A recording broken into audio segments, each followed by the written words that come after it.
A história costuma tratar a genialidade como algo inevitável, como se certos homens estivessem destinados ao topo desde o início, como se suas vitórias fossem apenas consequência natural de um talento superior.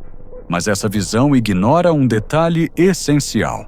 Os maiores estrategistas não surgem em ambientes estáveis. Eles surgem no caos.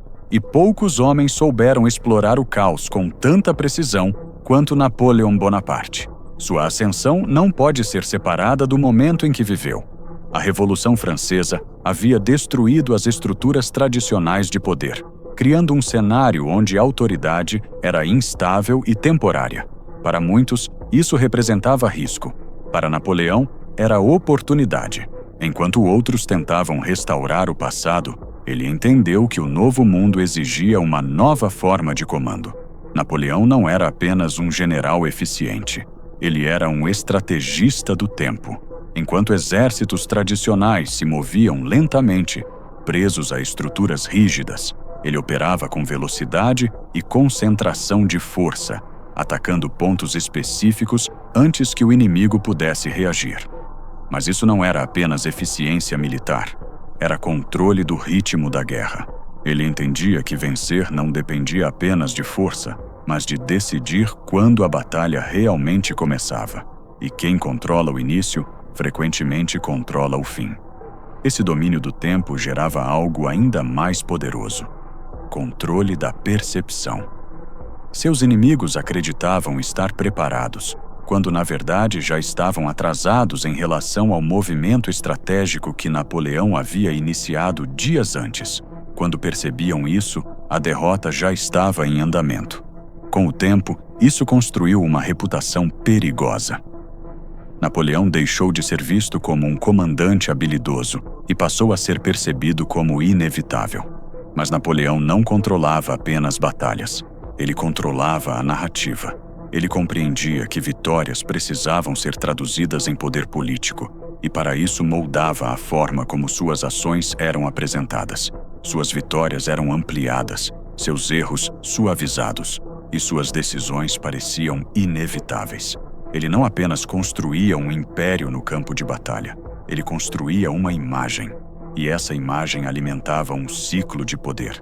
Vitória gerava reputação, reputação gerava apoio, apoio gerava recursos, e recursos geravam novas vitórias. Esse ciclo o levou ao topo, mas é exatamente nesse ponto que surge um padrão silencioso. O mesmo sistema que ele construiu começou a isolá-lo. Quanto maior o poder, menor a resistência. E quanto menor a resistência, menor a correção de erros. A confiança que nasceu da competência evoluiu para algo mais perigoso: a certeza absoluta. E a certeza absoluta reduz a percepção de limite. Esse processo se revelou na campanha da Rússia. À primeira vista, a decisão parecia coerente com suas conquistas anteriores.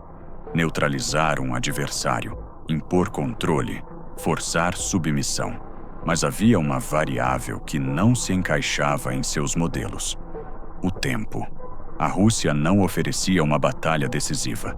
Recuava, cedia território e estendia as linhas de suprimento francesas até o limite. Napoleão ainda comandava seus exércitos, mas já não controlava o ambiente.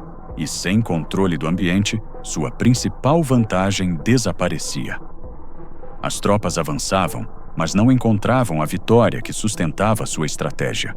E enquanto avançavam, se afastavam daquilo que garantia sua sobrevivência. Quando o inverno chegou, o erro já estava estabelecido. O frio não criou o problema, apenas revelou falta de suprimento, exaustão, distância extrema e um inimigo que não precisava vencer rapidamente.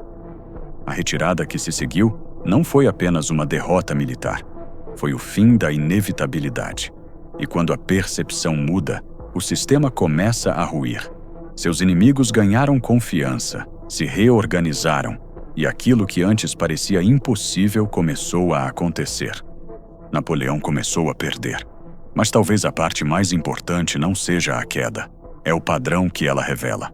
Napoleão não falhou por falta de inteligência, Ele falhou porque o próprio sistema que construiu deixou de oferecer resistência suficiente para corrigir seus erros, e isso expõe um princípio que vai além da história.